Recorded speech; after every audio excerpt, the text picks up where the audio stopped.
सोबत हिरा राहायची.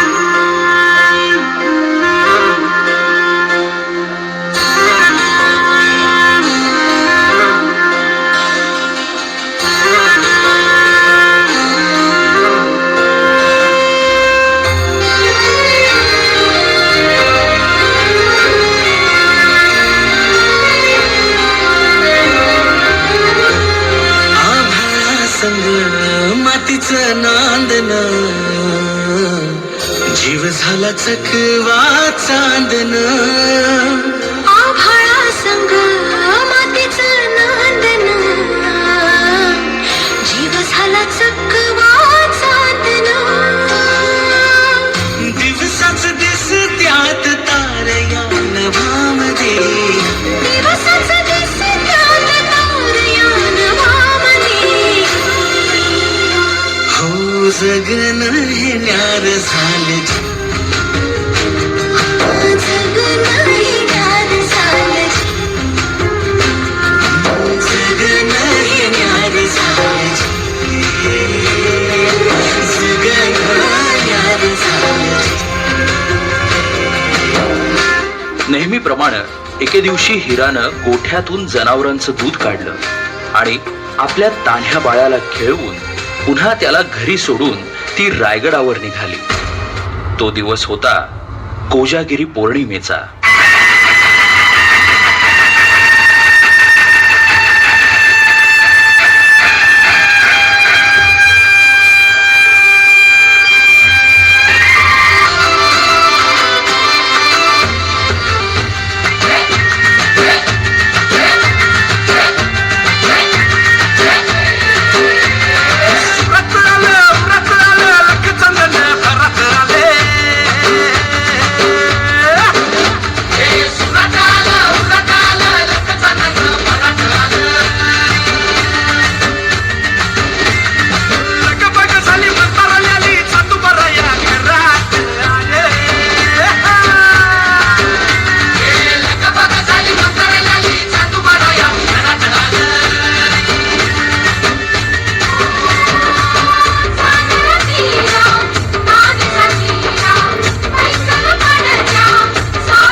आणि बघता बघता संध्याकाळ झाली आणि गडाचे दरवाजे बंद झाले. माझं बाळ एकलं आहे घरलं. या पदर पसरती तुमच्या पुढे मला जाऊ द्या.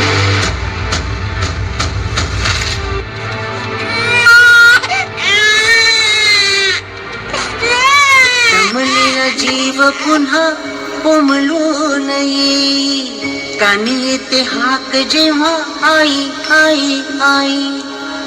दमलेला जीव पुन्हा उमलून येई, कानी येते हाक जेव्हा आई आई आई आई आई आई आई आई आई.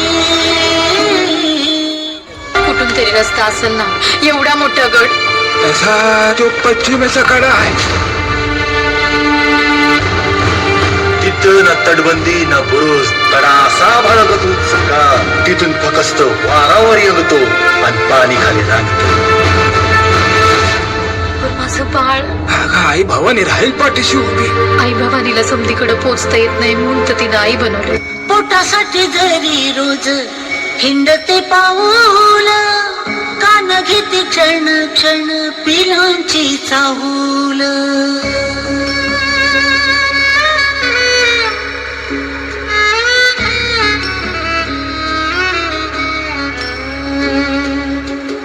पोटासाठी जरी रोज हिंडते पाऊल, कान घेते क्षण क्षण पिलांची चाहूल. झोपेमध्ये सुद्धा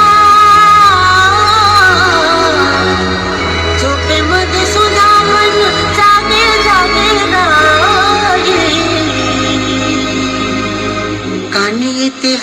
जेव्हा आई आई आई आई आई आई आई आई